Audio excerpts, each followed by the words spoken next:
আলহামদুলিল্লাহ রাব্বিল আলামিন ওয়াসসালাতু ওয়াসসালামু আলা আশরাফিল আমবিয়াই ওয়াল মুরসালিন নবিয়িনা মুহাম্মদ ওয়া আলা আলিহি ওয়া সাহবিহি আজমাইন আম্মা বাদ। সম্মানিত শ্রোতা দর্শক মণ্ডলী, সারা বিশ্বে যে যেখান থেকে আমাদের সাপ্তাহিক জুম মিটিং এ যুক্ত আছেন সকলের প্রতি আন্তরিক শুভেচ্ছা ও সালাম। আসসালামু আলাইকুম ওয়া রাহমাতুল্লাহি ওয়া বারাকাতুহু। সম্মানিত দিনী ভাই বোনেরা, বিশেষ কারণে আজকে আমাদের প্রোগ্রামের শুরুতে পবিত্র কোরআন কারীমের তেলাওয়াত পরিবেশন করা সম্ভব হয়নি। ইনশাআল্লাহ আগামী সপ্তাহ থেকে আমাদের জুম মিটিং ওপেন করা হবে ঠিক প্রোগ্রামের 15 মিনিট আর্লিতে। ইনশাআল্লাহ 15 মিনিট আগে আমাদের জুম মিটিং ওপেন করা হবে এবং কোরআন তেলাওয়াত পরিবেশন করা হবে ইনশাআল্লাহ। আহ, আমাদের আজকের মিটিং অল্প সময়ে ইনশাআল্লাহ শুরু হবে। আমাদের সম্মানিত শেখ আমাদের সাথে আছেন, আশা করি যে কোনো মুহূর্তে আমাদের সম্মানিত শেখ যুক্ত হবেন ইনশাআল্লাহ, মিটিং এ আছেন। তো আমরা যারা প্রোগ্রামে আছি ইনশাআল্লাহ প্রশ্ন করার উদ্দেশ্যে যারা হ্যান্ড রেজ করেছি অবশ্যই শুরু থেকে শেষ পর্যন্ত প্রোগ্রামে থাকার চেষ্টা করবেন, এবং যারা প্রশ্ন করতে আগ্রহী আপনারা হ্যান্ড রেজ করুন। আমাদের সংক্ষিপ্ত আলোচনার পরে আপনাদের প্রশ্নগুলো সম্মানিত শেখের কাছে উপস্থাপন করার চেষ্টা করব ইনশাআল্লাহ। আল্লাহর কাছে দোয়া করি আল্লাহ যেন আমাদের এই মিটিং থেকে, জুম প্রোগ্রাম থেকে, সাপ্তাহিক দাস থেকে উপকারী জ্ঞান অর্জন করার তৌফিক দান করেন, আল্লাহুম্মা আমিন। তো আমাদের সম্মানিত শেখ আমাদের সাথে আছেন, ইনশাআল্লাহ আমরা মিটিং শুরু করতে যাব। আসসালামু আলাইকুম ওয়া রাহমাতুল্লাহি ওয়া বারাকাতুহু। শেখ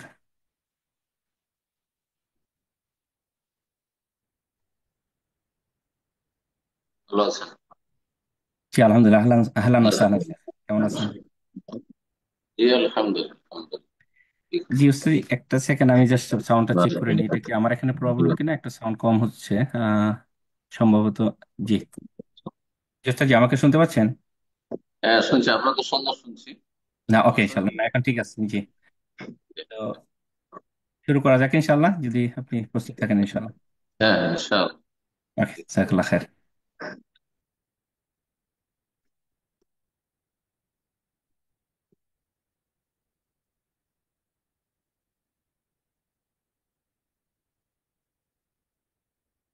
আসসালামু আলাইকুম ওয়া রাহমাতুল্লাহি ওয়া বারাকাতুহু।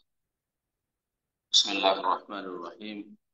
আলহামদুলিল্লাহ ওয়াসসালাতু ওয়াসসালামু আলা রাসূলিল্লাহ ওয়া আলা আলিহি ওয়া সাহবিহি আজমাইন ওয়া বাদ। সম্মানিত শ্রোতা দর্শক মণ্ডলী, আল্লাহ রাব্বুল আলামিনের প্রশংসা এবং প্রিয় নবী সাল্লাল্লাহু আলাইহি সাল্লামের উপর সালাত ও সালামের পর আজ রবিবার 13ই জিলকাদা 1446 হিজরি মোতাবেক 11ই মে 2025 আমাদের ধারাবাহিক আলোচনা ফিকহুল হজ্জ ওয়াল উমরা, হজ উমরার মাসাইল নিয়ে আমরা শুরু করেছি।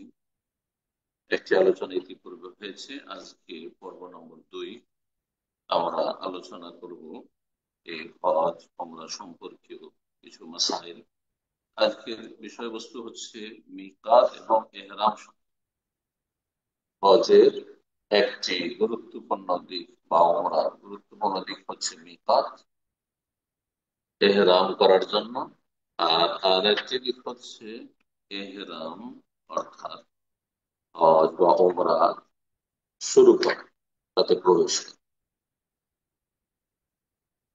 আল্লাহ রাব্বুল আলামিনের পবিত্র ঘর বাইতুল্লাহিল হারাম, যাকে আল্লাহ রাব্বুল আলামিন হারাম বলেছেন, সম্মানিত বলেছেন, এবং সবচেয়ে সম্মানিত ঘর, সবচেয়ে প্রাচীনতম ঘর। ইন্না আউওয়ালা বাইতি উযিয়া লিন-নাস লাল্লাযী বিবাক্কাতা মুবারাক, বরকতপূর্ণ।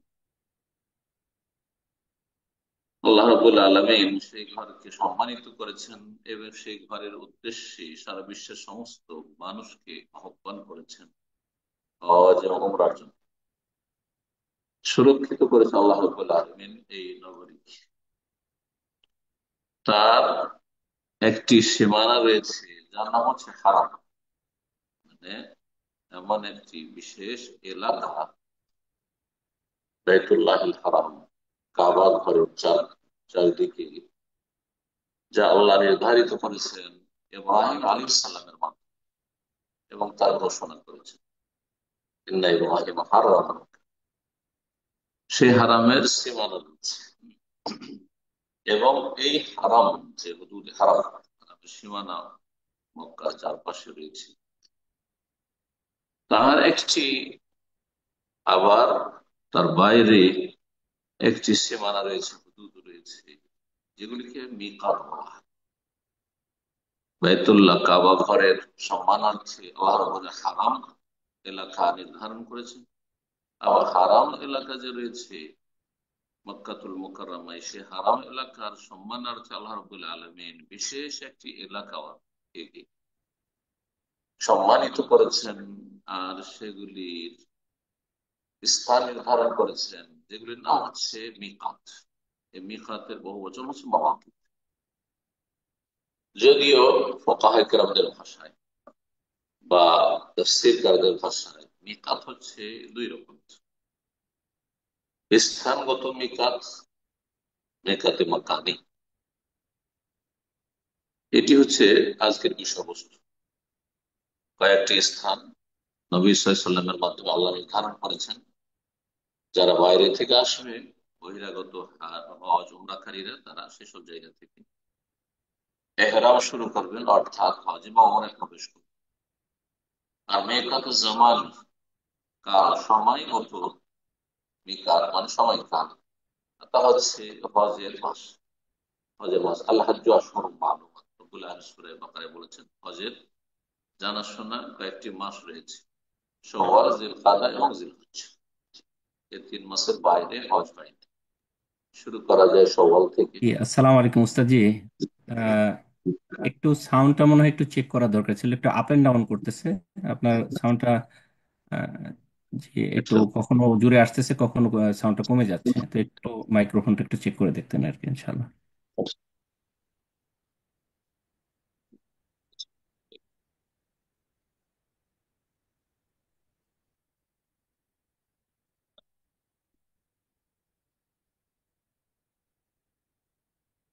এখন শুনছেন আমাকে? জি, এখন এই মুহূর্তে ক্লিয়ার শুনতে পাচ্ছি, জি। জি, জি। আচ্ছা, ইনশাআল্লাহ।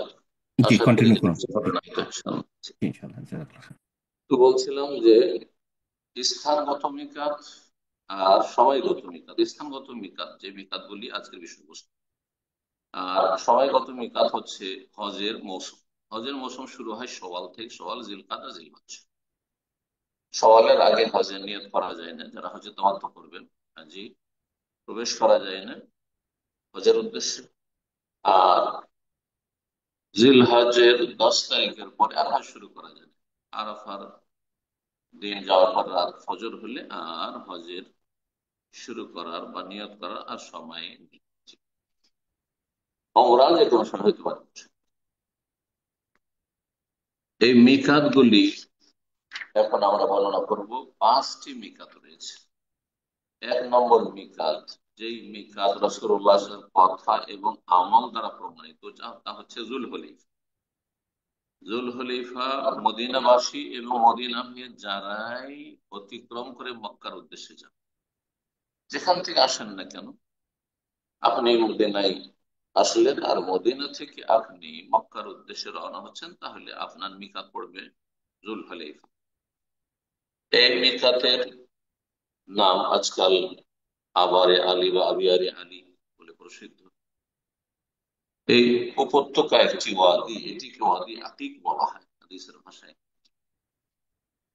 যতগুলি মেকাত রয়েছে, নির্ধারিত জায়গা রয়েছে যেগুলো থেকে ইহরাম বাঁধা হয়, সেগুলোর মধ্যে সবচেয়ে দূরের মিকাত হচ্ছে এটি। এটি একটি বৈশিষ্ট্য, দূরের মিকাত। এবং রাসূলুল্লাহ সাল্লাল্লাহু আলাইহি ওয়াসাল্লামের বাচনিক হাদিস দ্বারা প্রমাণিত যে মদিনাবাসী ও মদিনা অতিক্রমকারীরা যুলহুলাইফা থেকে ইহরাম বাঁধবে। আর এটি নবী সাল্লাল্লাহু আলাইহি ওয়াসাল্লাম আমল, তো এখান থেকে রাসূলুল্লাহ সাল্লাল্লাহু আলাইহি ওয়াসাল্লাম ইহরাম করছে। এই মিকাতের দূরত্ব হচ্ছে মক্কাতুল মুকাররমা থেকে 420 কিলোমিটার। এটি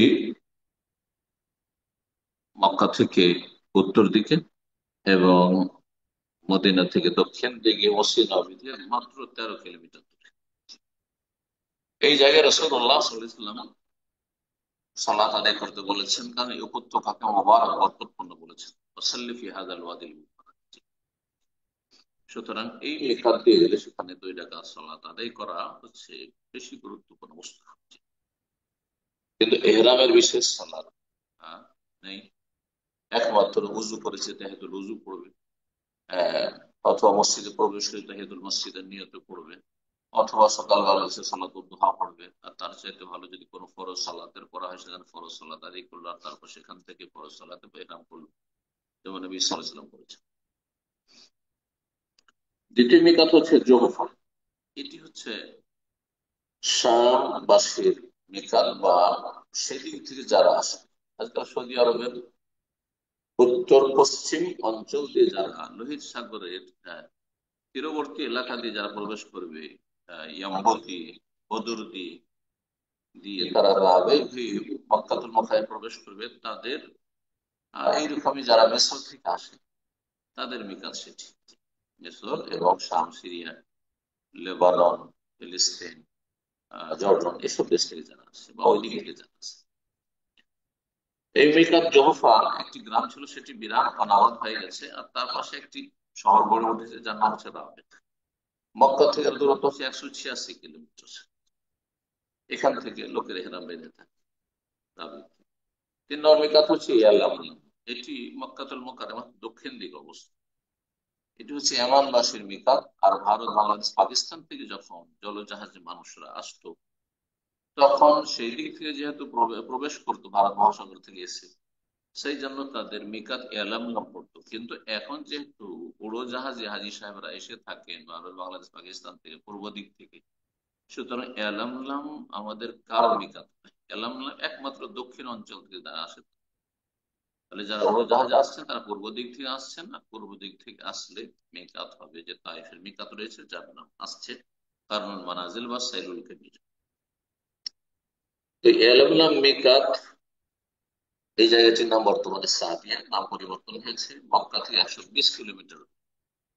যার নাম মিকাত হচ্ছে কারনুল মানাজিল। এই কারনুল মানাজিল যারা নজদ, কাসিম, রিয়াদ থেকে যারা যাচ্ছেন তায়েফ হয়ে, কাসিম থেকে দুটো রাস্তা, কাসিম আল কাসিম থেকে যদি কেউ চলে যায় মদিনা হয়, তাহলে মদিনা হয়ে গেল জুলহুলাইফা। আর আরেকটি রাস্তা যেটাতে সাধারণত এই এলাকার লোকেরা যায়, নজদ, উঁচু এলাকা আরবের নজদ বলা হয়। রিয়াদ থেকে অথবা তার পূর্ব দিকে, যেমন আমাদের দাম্মামে আছে, এদিক থেকে যারা যাবে, এরকম বাহরাইন থেকে যারা আসবে, কাতার থেকে আসবে, দুবাই থেকে আসবে, এরা সবাই এই পূর্ব দিক থেকে আসছে। এরা বা পূর্ব দিক থেকে যারা ফ্লাই করে আসছেন, তারা এহরাম করবেন কারনুল মানাজিল। কারনুল মানাজিল বর্তমান নাম হচ্ছে আসাইলুল কবির। মক্কা থেকে 75 কিলোমিটার দূরে।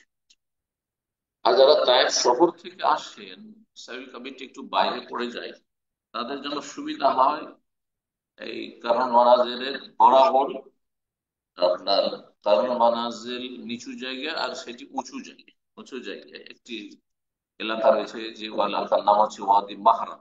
ওয়াদি মাহরাম এখানেও মিকাতের মসজিদ তৈরি করা আছে, আর মিকাত লেখা আছে। অনেকেই বিব্রত হন যে এখানে আবার দুটো মিকাত কি করে এলো।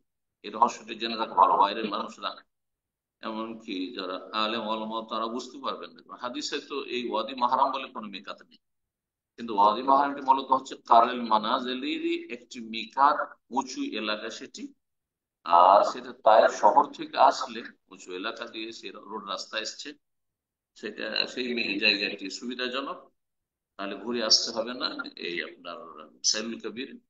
আর যদি কেউ নিচু দিক থেকে যায়, তাহলে সেটা সাইলুল কবির। এটা হচ্ছে রহস্য। 5 নম্বর মিকাত জাত ইরক। এটি হচ্ছে আপনার ইরান থেকে যারা আসবে তাদের জন্য, একেবারে পূর্ব দিক থেকে নয়, পূর্ব উত্তর দিক থেকে যারা আসছে, পূর্ব উত্তর দিক থেকে যারা আসছেন তাদের জন্য, তারা যদি তাইফের রাস্তা ধরে তাহলে একটু তাদেরকে বেশি ঘুরতে হচ্ছে। সেই জন্য আর একটি মিকাত রয়েছে, মদিনার মিকাত আর আপনার তাইফের যে মিকাত, তার মানে তার মাঝামাঝি সেটি। তাইফের যে মিকাত তার মানে সেখান থেকে কাছাকাছি। আর অনেক সময় ফ্লাইট গুলো সেখান দিয়ে যায়, যাতে আমি ফ্লাইটে থাকা অবস্থায় দেখেছি ম্যাপে, যে যাতে এর হয়েই আমরা অতিক্রম করছি। আর সেখানে ঘোষণা করা হচ্ছে এহরাম বাঁধার জন্য। এই জায়গার নাম বর্তমানে গরিবা, আর সেটি মক্কাতুল মুকাররমা থেকে 100 কিলোমিটার দূর। এই ছিল 5টি মিকাত সম্পর্কে মোটামুটি বিস্তারিত আলোচনা। এই মর্মে সহিহ বুখারী মুসলিমের প্রসিদ্ধ হাদিস আব্দুল্লাহ বিন আব্বাস রাদিয়াল্লাহু তাআলা আনহু হতে বর্ণিত হয়েছে। তিনি বলেন, ওয়াক্কাতা রাসূলুল্লাহ সাল্লাল্লাহু আলাইহি আহলিল মদিনাতি যাল হুলাইফা। রাসূলুল্লাহ নির্ধারণ করেছেন মিকাত মদিনাবাসীদের জন্য জুল হুলাইফাকে। ওয়ালি আহলি শাম, শামবাসীর জন্য জোহফাকে, আর নাজদবাসীর জন্য কারুল মানাজিলকে, ওয়ালি আহলি ইয়ামান, ইয়ামানবাসীদের জন্য ইয়ালামলামকে, আর তারপর হুন্না লাহুন্না ওয়ালিমান আতা আলিহিন্না, এই জায়গাগুলি হচ্ছে ওই এলাকার জন্য বা ওই এলাকার লোকদের জন্য।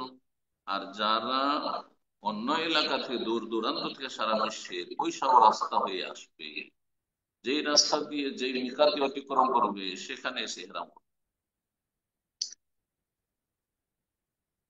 তারা তারা যদি হজ অথবা উমরা ইচ্ছুক হয়, ব্যবসা বাণিজ্যের জন্য কেউ মক্কায় প্রবেশ করছে, কেউ কাউকে পৌঁছাতে যাচ্ছে, কেউ আত্মীয় স্বজনদের সাথে দেখা সাক্ষাৎ করতে যাচ্ছে, সে উমরাও যাচ্ছে না হজেও যাচ্ছে না, তাহলে এহরাম বাঁধার কোনো প্রয়োজন। এই হাদিসের এই অংশটুকু স্পষ্ট করে বিষয়, মিম্মান আরাদ আল হজ্জ ওয়াল উমরাত, ওইসব লোকদের জন্য এই জায়গাগুলি মিকাত, এবং এখান থেকে তারা ইহরাম না করে আগে বাড়বে না, আহ, যারা হজ উমরা ইচ্ছুক। ওমান কানা দুনা যালিক, আর যারা মিকাতের ভিতরে বসবাস করে, যেমন যারা বসবাস করে ধরুন আহ জেদ্দায়, জেদ্দা মিকাতের ভিতরে, এরকম মদিনা থেকে এসে বেশ কিছু বিভিন্ন অঞ্চল, ডানে বামে বিভিন্ন অঞ্চলগুলো রয়েছে গ্রাম্য অঞ্চল আরবের, তারা যে এখানে বাস করে, তারা কি উল্টো ফিরে যাবে? না, উল্টো ফিরে যাবে না।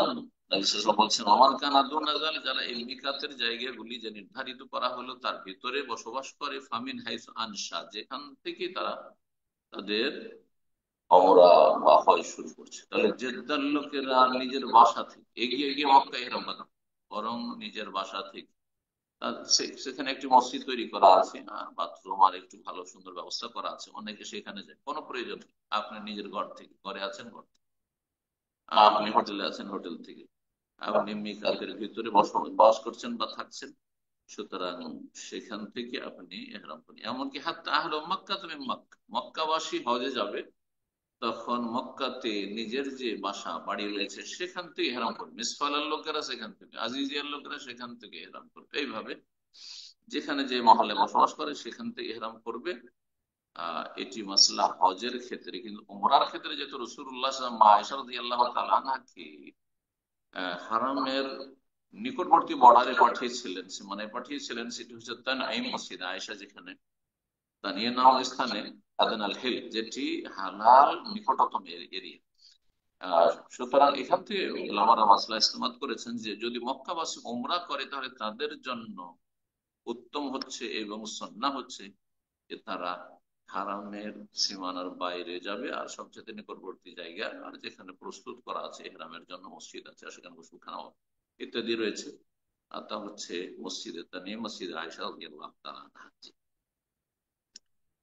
এই ছিল আমাদের মেকআপ সম্পর্কে আলোচনা। আর তবে মেকআপ সংক্রান্ত আরো বেশ কিছু মাসাইল রয়েছে, আর সেগুলি সময়ের স্বল্পতার জন্য আমরা না আলোচনা করি। এখন আমরা চলে যাই এহরাম নিয়ে। এহরাম কাকে বলে? এহরাম মানে অনেকেই বুঝেন না, বরং অধিকাংশরা বুঝেন না। এহরাম যদি জিজ্ঞাসা করা যায় ভাই এহরাম কাকে বলে, তো বলবেন যে ওই সেলাইবিহীন বা সাদা কাপড় পরার নাম এহরাম পুরুষদের জন্য। আর মহিলারা আমাদের দেশে বুঝে যে এহরাম মানে বিশেষ একটা কাপড় হইতে হবে, আর সেটা সাদা রঙের, অধিকাংশরা ব্যবহার করে থাকে। আহ, সাদা রঙের যে বোরখা রয়েছে তাতে পারে না। আহ তারা একটা কাপড় এহরামের জন্য হিজাব নিয়ে এসছে, আর সেটাকে শক্ত করে মাথায় আর তারপরে আহ গায়ে গায়ে হাত বেঁধে নিয়েছে, আর তারপরে সেটা এহরাম আহ, করছে। না না, মহিলাদের বিশেষ কোন এহরামের পোশাক নেই। আর পুরুষদের যে এহরামের পোশাক আছে সেটা হচ্ছে সেলাই বিহীন হইতে হবে, একটি লুঙ্গি হবে, নিচে হবে বিনা সেলাই করা, আর আরেকটি চাদর হবে শরীরের উপর ভাগ। সেলাই বিহীন কাপড় হইতে হবে পুরুষদের জন্য। কিন্তু সেলাই বিহীন কাপড় পরলেই এহরাম করা হলো, এমন ধারণাটা ভুল, এটি সংজ্ঞা নয় এহরাম। এহরামের সংজ্ঞাই হচ্ছে আপনার নিয়াতুদ দুখুল ফিন নুসুক, আপনি হজ বা ওমরার ইবাদতে প্রবেশ করছেন এর সংকল্প নিয়ত করা।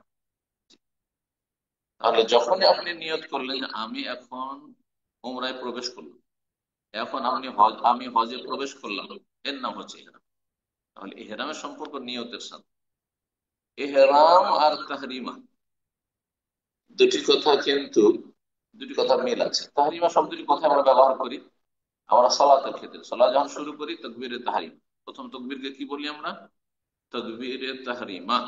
এটা আমরা ভারত, বাংলাদেশ, পাকিস্তানের মানুষরা বা বাংলা ভাষীরা ব্যবহার করি, উর্দু ভাষীরা তাকবীরে তাহরিমা বলি। কিন্তু আরবদের ভাষায় এর নাম তাকবীরে তাহরিমার চাইতে বেশি প্রসিদ্ধ তাকবীরাতুল ইহরাম। তাকবীরাতুল এহরাম মানে সালাতের এহরামের তাকবীর।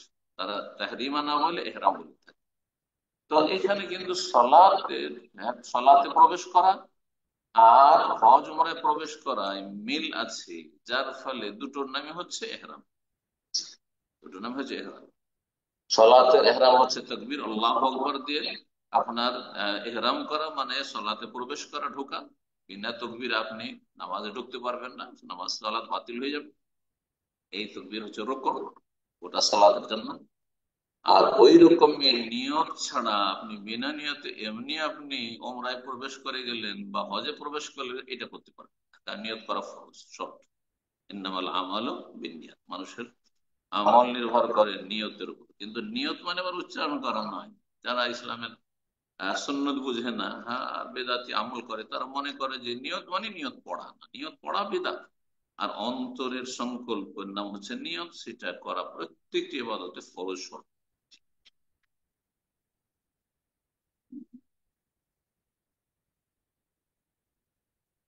এখন আরেকটি বিষয়, ইহরামের বিষয় যখন আসলো আর হারামের আলোচনা চলছে, তো হুদুদে হারাম, হারামের এলাকার যে সীমানা রয়েছে, মিকাতের দূরত্ব গুলি বললাম, তাতে আমরা জানতে পারলাম যে মিকাত গুলি কতটা দূরত্ব রয়েছে বাইতুল্লাহিল হারাম থেকে। আর মক্কার যে হারামের সীমানা রয়েছে চারিপাশে, সেগুলির দূরত্ব কোন দিকে কতটা। পশ্চিম দিকে যদি আমরা দেখি, পশ্চিম দিকে অর্থাৎ জেদ্দার পথে যখন বেরিয়ে যাচ্ছেন, একটি জায়গা রয়েছে যার বর্তমান নাম হচ্ছে সোমাইসি। সোমাইসি, প্রাচীন নাম তার হোদেইবিয়া। হোদেইবিয়ার যে সন্ধি হয়েছিল সেটা তার আশেপাশে অবস্থিত। সেটা মসজিদ হারাম থেকে 22 কিলোমিটার দূরে। তাহলে জেদ্দার পথে যদি আপনি হারামের সীমানা খোঁজ করেন যে কত দূরে হারাম আছে, সেটা মক্কাতুল মুকাররমের কাবা ঘর থেকে 22 কিলোমিটার দূরে রয়েছে। পূর্ব দিকে যদি দেখেন, অর্থাৎ যখন আপনি আহ পূর্ব দিকে তায়েফের দিকে বেরিয়ে আসছেন, দামাম আসবেন, রিয়াদ আসবেন, আপনি পূর্ব দিকে যখন বেরিয়ে আসবেন, তখন দেখবেন যে ওয়াদি অরনা আপনার পশ্চিম দিক, সেটা কাবা ঘর থেকে 15 কিলোমিটার দূরে। এই হুদুদ হারাম, হারামের বর্ডার হচ্ছে 15 কিলোমিটার দূরে। আর তারপরে আপনি তাইফের দিকে চলে যান। আর আরেকটি দিক আছে, সেটা হচ্ছে যে রানা হয়ে রাস্তা বেরিয়ে যায়, যেটা দিয়ে সাধারণত আজকাল অধিকাংশ মানুষরা বেরিয়ে আসে। কারণ মক্কা থেকে যখন বেরিয়ে আসবেন পূর্ব দিকে, দুটো রাস্তা, একটা আপনার ওই আরাফার দিক দিয়ে যাবে, আরাফার দিক দিয়ে যেটা পাহাড়ি এলাকা দিয়ে যাবে, সেটা 15 কিলোমিটার দূরে। আর জেরানা রাস্তা দিয়ে, যেটা সবচেয়ে প্রসিদ্ধ রাস্তা আর হাইওয়ে আপনার মক্কা থেকে পূর্ব দিকে বেরিয়ে আসার জন্য, একদম রিয়াজ বেরিয়ে আসার জন্য, সেটা 16 কিলোমিটার দূর। উত্তর দিকে, উত্তর দিকে যখন মক্কাতুল মুকাররমের মধ্যে বেরিয়ে যাবেন, তখন হুদুদে হারাম, হারামের বর্ডার খুব কাছে, সেটি মাত্র 7 কিলোমিটার। আর তা হচ্ছে ওই তানঈম নামক স্থান, যেখানে মা আয়েশা রাদিয়াল্লাহু তাআলা আনহার নামে মসজিদে তানঈম বা মসজিদে আয়েশা, মসজিদে আয়েশায় লেখা আছে। সে মসজিদ, বিশাল মসজিদ তৈরি করা হয়েছে সেখানে এহরাম করার জন্য, যে মক্কাবাসীর উদ্দেশ্যে বা যারা মক্কা থেকে এহরাম করছে। দক্ষিণ দিকে ইয়ামানের দিকে, ইয়ামানের দিকে হুদুদে হারাম কাবা ঘর থেকে 12 কিলোমিটার, 12 কিলোমিটার দূরে অবস্থিত। আদাতুল্লিল এলাকায় রয়েছে, বলেছেন। এই ছিল হুদুদে হারাম সম্পর্কে আলোচনা। আর এহরাম করবেন কিভাবে? এহরাম করার জন্য সুন্নত হচ্ছে যে যিনি হজ কিংবা উমরা করতে ইচ্ছুক, তিনি গোসল করবেন। এই গোসল করা সুন্নত, ফরজ নয়। পরিষ্কার পরিচ্ছন্ন হবেন। আর এই পরিষ্কার পরিচ্ছন্ন আপনাকে মিকাতে হইতে হবে, এই ধারণা আবার ভুল অনেকের। মিকাতে নয়, আপনি ধরেন আজকাল তো দ্রুতগামী বাহনে আসছেন, সুতরাং আপনি যখন দেশ থেকে বেরোচ্ছেন, বাড়ি থেকে বেরোচ্ছেন, তখনই আপনি নখ ছোট করে আসবেন। আপনি অপ্রয়োজনে যেসব পশম রয়েছে বগলে বা নাভির নিচে, সেগুলি পরিষ্কার করে আসবেন। কিন্তু এক শ্রেণীর মূর্খ লোকের আল্লাহ হিদায়াত করে, আসার পরে ওই মেকাতের বাথরুমে ঘন্টার পর ঘন্টা মানুষ লাইন লেগে আছে, আর এই সমস্ত কাজ তাদের অজ্ঞতার কারণে নিজেকেও কষ্ট দেয় আর অন্যকে কষ্টে ফেলে। সুগন্ধি লাগানো এহরাম করার আগে শরীরে সুগন্ধি লাগা এহরামের কাপড়ে নয়, এহরাম করা অর্থাৎ নিয়ত করার আগে। জি। গোসল করার পরে আপনি সুগন্ধি লাগাতে পারেন। আর পুরুষ মানুষ হলে সাদা হচ্ছে উত্তম, পরিষ্কার পরিচ্ছন্ন সাদা। নতুন হলে সবচেয়ে ভালো, আর আজকাল নতুনই করছেন মানুষ, অভাব নেই। আর যদি মানুষের অভাব থাকে আর পুরাতন হয় তাতে কোনো অসুবিধা নেই। একটি লুঙ্গি একটি চাদর যেমনটা বললাম, আর সমস্ত সেলাইকৃত কাপড় খুলে, সেলাইকৃত কাপড় মানে এই নয় যে সেলাই থাকতে হবে, এই কথাতে অনেকে বিব্রত হয়ে বেল্টে তো দেখছি যে সেলাই আছে সুতরাং বেল্ট ব্যবহার করতে পারবো কিনা, না না, বেল্ট ব্যবহার করতে পারবো। সেলাইকৃত কাপড় বা পোশাকের অর্থ হচ্ছে শরীরের গঠনে যে পোশাক তৈরি করা, তা যদি সেলাই নাও থাকে, ধরেন আন্ডার প্যান্ট আছে, গেঞ্জি আছে, এমন যাতে কোনো সেলাই দেখতে পাচ্ছেন না আপনি, হ্যাঁ, তো সেটাও ভালো। কিন্তু শরীরের গঠনে কোনো কিছু যদি তৈরি থাকে, যে শরীরের যেমন গঠন সেভাবে সে পোশাকটি তৈরি করা আছে, তাহলে সেগুলি সব খুলে ফেলতে হবে। অনেকে অজ্ঞতাবশত এহরামের নিচে আন্ডারপ্যান্ট পরে থেকে যায়, এরকম লোককে পেয়েছি। সুতরাং সতর্ক সাবধান, কোনো কিছুই রাখবেন না। আর স্যান্ডেলে, জুতো না পরে স্যান্ডেলে এহরাম করাই হচ্ছে মুস্তাহাব, কিন্তু জুতাও যদি পরে আর জুতা টাকনার নিচে থাকে তো কোনো অসুবিধা নেই। আবার এটাতে অনেকে অজ্ঞতার কারণে বাড়াবাড়ি করে, জুতা বড় আপত্তিকর, আর সমালোচনা অথবা প্রতিবাদ করা শুরু করে, অন্যায় মনে করে। মহিলারা এহরামের জন্য গোসল করবে, ঋতুবতী থাকলেও, নেফাস অবস্থায় থাকলেও এহরাম করতে পারবে, শুধুমাত্র বাইতুল্লাহর তওয়াফ করতে পারবে, সমস্ত কাজ করতে পারবে। জি। কাবা, আমরা কাবা ঘরে প্রবেশ করবে না, আর গিয়ে হোটেলে অবস্থান করে যখন পাক পবিত্র হবে তখন বাইতুল্লাহ। যে কোনো আহ, এমন পোশাক যাতে পর্দা হয়, ঢিলাঢালা হয় আর আকর্ষণীয় না হয় এমন কাপড় পরবে। টাইট কাপড় পরবে না। আর পুরুষদের সদৃশ্য কাপড় পরবে, পুরুষদের পোশাক যেহেতু সাদা, সুতরাং সাদা পরে আসবেন না, গোটা শরীরে সাদা কাপড় এরা মনে করে মহিলারা, বোঝা যাচ্ছে না পেছন থেকে মহিলা না পুরুষ, ওটাই যায় না। বোঝা যাক আর নাই যাক, এক কথায় যে সব পোশাকগুলি পুরুষদের জন্য সেটা বা খাস, সেগুলি মহিলারা পরা হারাম। যেমন জুব্বা, জুব্বা টুপি, এগুলি পরা মহিলাদের জন্য জায়েজ না। এরকম পুরুষদের জন্য মহিলা বোরকার মতো কালো কাপড়ের পরা জায়েজ না। এরকম কাফেরদের পোশাক যেগুলি, হ্যাঁ, যেগুলি সাধারণত কাফেরদের ধর্মীয়, বিশেষ করে ধর্মীয় রং, ধর্মীয় পোশাক, সেগুলি পরা জায়েজ না। আর সুন্নত মুস্তাহাব হচ্ছে যে কোনো ফরজ সালাতের পর ইহরাম করবেন যদি সম্ভব হয়। এহরামের বিশেষ কোনো নামাজ নেই, কিন্তু এই মাসলা অধিকাংশ লোকেরাই জানেন না, মনে করে যে গোসল করলাম, এই করলাম, তাহলে তো 2 রাকাত নামাজ পড়তেই হবে। না, বিশেষ কোনো সলাত এখানে সুন্নত নাই। যদি 2 রাকাত সালাত পড়তে চায়, ফরজ ফরজ সালাতের সময় নয়, 2 রাকাত পড়তে চায়, তাহলে তাহিয়াতুল মসজিদের নিয়ত পড়বে, অথবা তাহিয়াতুল ওযুর নিয়ত পড়বে, অথবা সালাতুদ দুহা আর নিয়ত পড়বে, কোনো অসুবিধা নেই। আর তার অন্তর থেকে নিয়ত করবে যে আমি এখন ওমরায় বা হজে প্রবেশ করছি। আর এই নিয়তটি কোথায় হবে? মসজিদে থেকে হবে, যদি মসজিদে প্রবেশ করে, সেই সেই সেই রকম হাদিস রয়েছে যে মসজিদ থেকে ইহরাম করা। আর প্রসিদ্ধ যে হাদিসটি রয়েছে, নবী সাল্লাল্লাহু আলাইহি ওয়াসাল্লাম যখন বাহনে বসলেন, উটের পিঠে বসলেন, আর উট যখন চলমান হলো, তখন লব্বাইক উমরা বা নিয়ত করলেন। তো সেটাও করা যেতে পারে, সেটাও করা যেতে পারে, কোনো অসুবিধা নেই। আর যখন এহরাম করবেন, অর্থাৎ অন্তরে নিয়ত করবেন, তখন কথাই উচ্চারণ করা, নিয়ত উচ্চারণ করা না। এখানে অনেকে ভুল ব্যাখ্যা করে, যারা হজের বই লিখেছেন বা ওমরার বই লিখেছেন, তারা এখানে অনেকেই সহিহ সুন্নাহ না জানার কারণে বলেন যে আহ অন্য নামাজ, রোজা, ওই ইত্যাদি ইত্যাদি এগুলোতে নিয়ত পড়া যাবে না, কিন্তু হজ উমরাতে নিয়ত পড়া যাবে, এহরাম করার সময় নিয়ত পড়া যাবে। মাসলা ভুল, কোনো নিয়ত পড়া কোনো ক্ষেত্রে নেই। তাহলে এটি নিয়ত উচ্চারণ করা নয় হজ উমরার ক্ষেত্রে, বরং সেটি হচ্ছে আপনার নসক, মানে ইবাদত যে আপনি করছেন, সেটি উমরা করছেন, হজে তামাত্তু করছেন, না হজে কিরান করছেন, না হজে ইফরাদ করছেন, এর নির্দিষ্ট নির্দিষ্ট করা, এটাকে তাহদীদ করা বা নির্দিষ্ট করা। এর জন্য নবী সাল্লাল্লাহু আলাইহি ওয়াসাল্লাম বলেছেন লব্বাইক উমরাহ বা লব্বাইক হাজ্জাতান উমরাহ, এভাবে বলেছেন। বলেন না যে আল্লাহুম্মা ইন্নী নাওয়াইতুল উমরা বা নাওয়াইতুল হাজ্জা, এভাবে বলেননি। সুতরাং নিয়ত শব্দ সেখানে বলা যায় না, বেদাত। বলবেন লব্বাইক উমরা, আল্লাহ আমি হাজির হয়েছি, উপস্থিত হয়েছি উমরার জন্য, আল্লাহ আমি হাজির হয়েছি হজে ইফরাদ, শুধু হজের জন্য যদি হজে ইফরাদ করেন। আর যদি তেরান করেন লব্বাইক উমরাতান ওয়া হাজ্জান, তামাত্তু যদি করেন তাহলে প্রথমে লব্বাইক উমরাতান বলবেন আপনি, আর উমরা সেরে নেওয়ার পরে যখন 8 তারিখ ইহরাম করেন তখন লব্বাইক হাজ্জাতান বলবেন, অথবা লব্বাইক উমরাতান মুতামাত্তিআন বিহা আহ, আল হজ, এইভাবে বলবেন।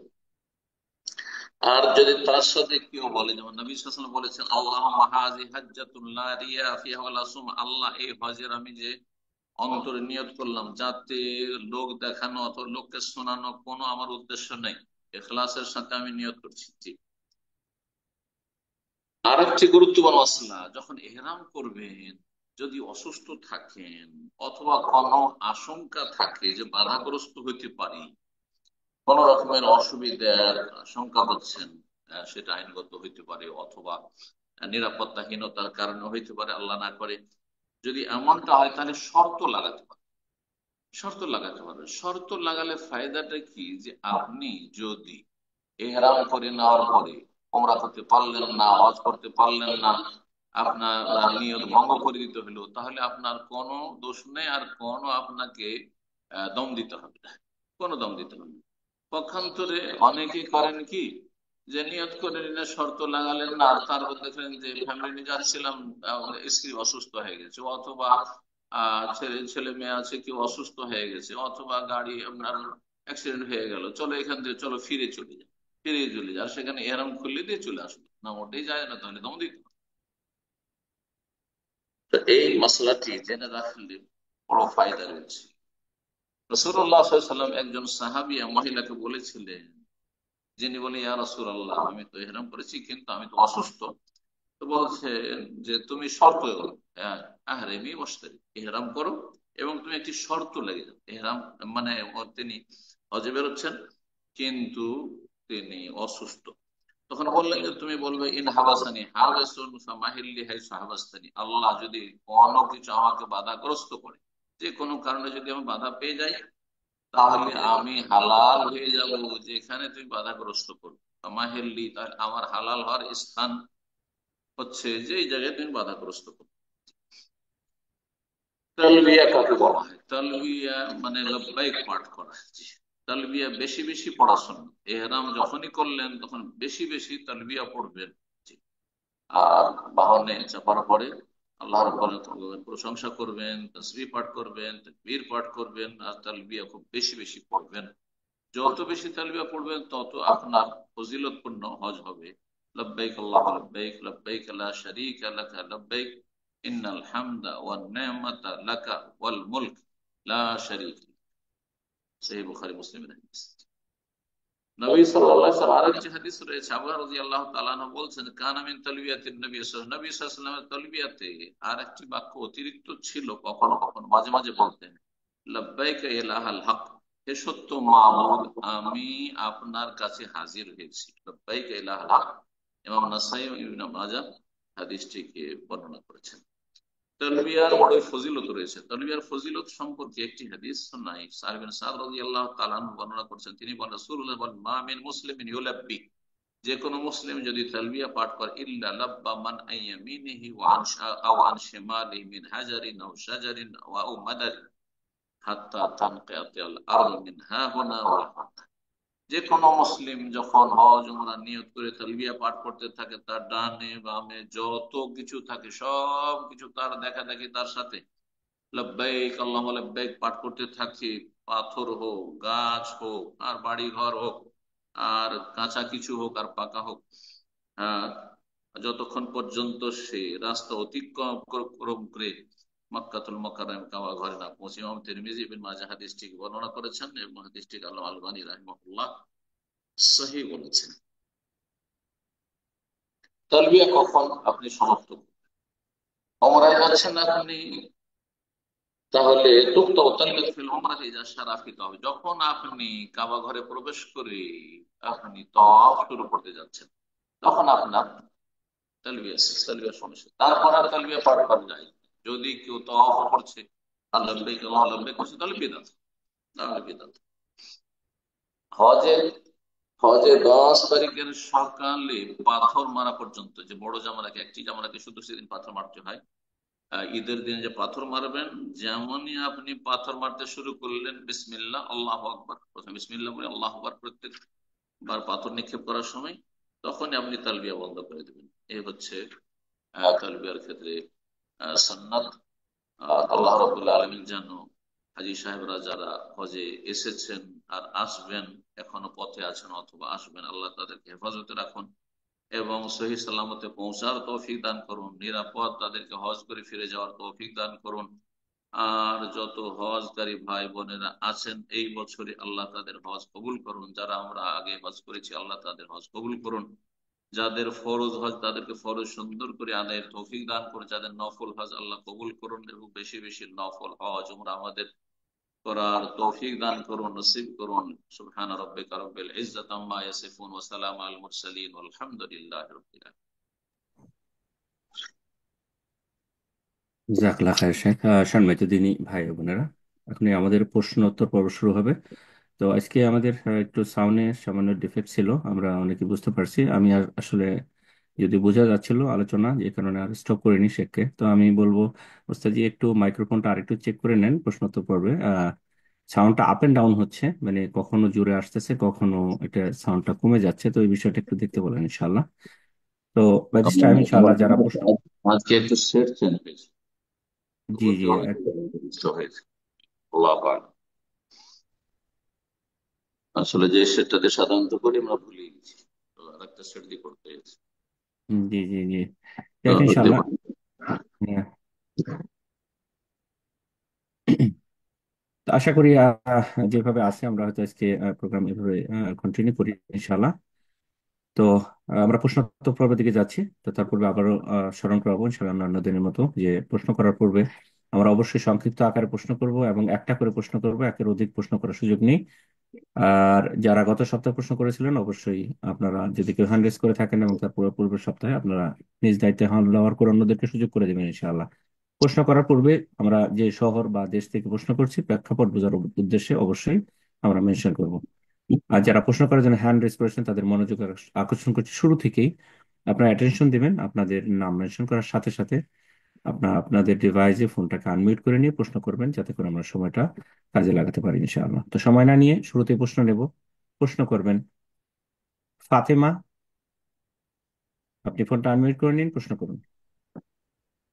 আসসালামু আলাইকুম রহমতুল্লাহি ওয়াবারাকাতুহু শেখ। ওয়ালাইকুম আসসালাম ওয়া রাহমাতুল্লাহ। আমি বাংলাদেশ থেকে বলছি। জি, বলো। আমার অনেক স্বপ্ন ছিল যে আমি কাফির দেশে যাব, মানে আরো আগে যখন আমি ইসলাম সম্পর্কে এতটা জানতাম না, তারপরে যখন জানলাম ইসলাম সম্পর্কে যে কাফির দেশে যাওয়া হারাম, তারপর তারপর আমি নিয়ত করি যে আমি যাব না। আপনারও অনেক লেকচার শুনেছি, এর জন্য আমি নিয়ত করি যে আর যাব না। আমি শুনেছি যে কাফির দেশে যদি যাই আর আমার যদি মানে পরের প্রজন্মরা যদি হারাম পথে যায় এই কাফির দেশে যাওয়ার কারণে, তাতে নাকি এর ভাগীদার আমিও হব। এর জন্য আমি আরো ভয় পেয়ে কি যাই। হবে? কি তারপরে হবে? আমি দেশেই বিয়ে করে ফেলি, কিন্তু তাই হবে। দেখা যাচ্ছে বিয়ে করার পরে পারিবারিক আরো সমস্যা দেখা দিচ্ছে, আপনাকে এখানে বেশি প্রশ্ন করছেন শিরক বোন, বিদআত সে হয়। কিছু, কিন্তু আমার জি, আপনাকে কিছু প্রশ্ন করছেন, সেটা একটু খেয়াল করেন। কিছু বুঝতে পারেননি আপনার প্রশ্নের মাঝখানে। জি। আমি ওই মাঝখানে মনে হবে দায়ী হবে বলছেন। যদি কাপের দেশে চলে যান, ছেলে মেয়ে খারাপ হয়ে যায়, তা কি হবে বললেন তো কিছু বলছেন না। না, আপনি বলে দিন, জি মোটামুটি ফাতেমা, বুঝলি। আপনি আনমিউট আছে ফোন আপনার, আপনাকে শুনতে পাচ্ছি না। শেখ আপনাকে প্রশ্ন করছেন, আপনি কি শুনতে পাচ্ছেন?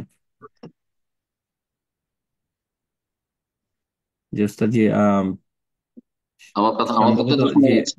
জি জি, আপনার কথা শুনতে পাচ্ছি। উনি আসলে মিটিং থেকে বের হয়ে গেছেন হয়তো নেটজনিত কারণে।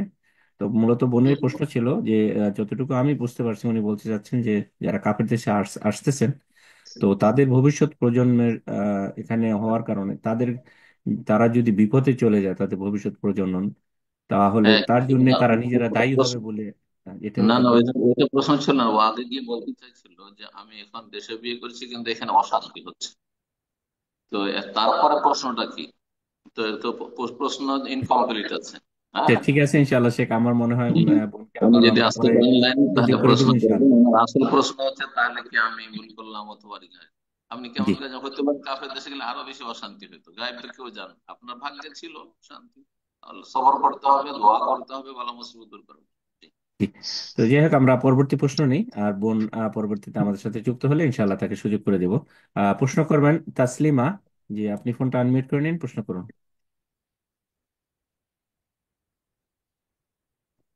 জি তাসলিমা।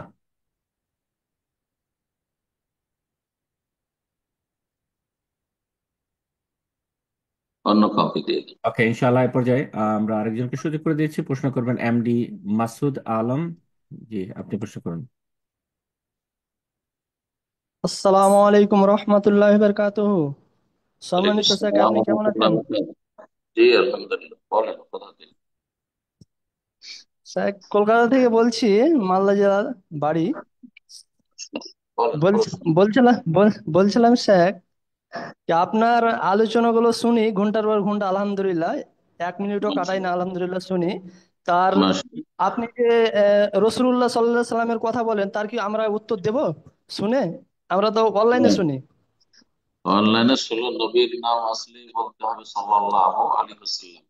কমপক্ষে এটি বড় সওয়াবের কাজ, মুস্তাহাব সুন্নাত। একবার বলা মজলিসে ওয়াজিব, আর বাকি প্রতিবার নবী সাল্লাল্লাহু আলাইহি ওয়াসাল্লাম নাম আসলে সাল্লাল্লাহু আলাইহি ওয়াসাল্লাম। কৃপণতা কেন? আপনি তো তাতে সওয়াব পাবেন। সেটা অনলাইনে শুনেন, অফলাইনে শুনেন, সামনাসামনি শুনেন, নিজে উচ্চারণ করেন, লিখেন, মুহাদ্দিস লিখেছেন, তবুও সাল্লাল্লাহু আলাইহি সাল্লাম লিখেছেন। কাগজ কলমের অভাব ছিল এত, তা মুহাদ্দিসিনে কেরাম হাদিসের প্রত্যেকটি কিতাবে প্রতিটি হাদিসে সাল্লাল্লাহু আলাইহি ওয়াসাল্লাম লেখা আছে। এই ছোট্ট দরুদ পড়ে নেবেন, সাল্লাল্লাহু আলাইহি বিহাসা 10 গুণ আল্লাহর রহমত বর্ষণ হবে, শান্তি বর্ষিত হবে। জি, আল্লাহ তৌফিক দান করুন। আমিন। প্রশ্ন করবেন ফাতিমা। জি, আপনি প্রশ্ন করুন। আসসালামু আলাইকুম। জি বলেন প্রশ্ন। যাক, আমার প্রশ্নটা হচ্ছে, রাত্রে যখন তাহাজ্জুদ সালাত আদায় করব, তখন আমি কি এটা যে সূরা বাকারার প্রথম 5 আয়াত একই রাকাতে, সূরা বাকারার প্রথম 5 আয়াত, এরপরে আয়াতুল কুরসির 3 আয়াত, আর হচ্ছে শেষের 3 আয়াত, এ- হুম। এইভাবে কি পড়তে পারবো কিনা, মাঝখান থেকে ভেঙে আয়াত ভেঙে, নিয়ে একটা ছেড়ে রাকাত আমি ছেড়ে, পড়তে পারবো কিনা? ছেড়ে ছেড়ে ছেড়ে।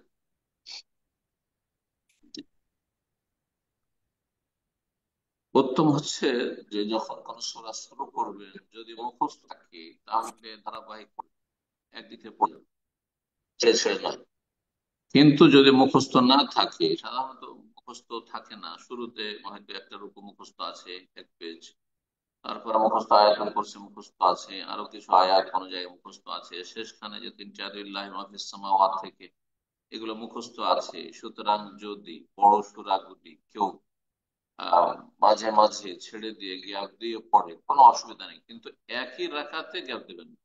এক রাকাতে এমনটা করবেন না যে 5টি আয়াত পড়লেন সূরা বাকারা শুরু থেকে, আর তার মাঝখানে আপনি লাফ দিয়ে দিলেন, হ্যাঁ, আর তারপরে চলে গেলেন আল্লাহ লা ইলাহা ইল্লাহুল হাইয়ুল কাইয়্যুম পড়ে নিলেন। ওই রাকাতে না, দ্বিতীয় রাকাতে পড়েন তাহলে, বুঝছেন? এইভাবে। কিন্তু একই রাকাতে 2-3 জায়গা থেকে পড়বেন আপনি, এটা সুন্নাতুল খেলাফ, এভাবে পড়বেন না। জি, ওলামারা এটা নিষেধ করেছে। যদিও সেটা হয়তো হারাম নয়, কিন্তু কথা হচ্ছে এটা অপছন্দনীয়, এরকম করাটা ঠিক নয়।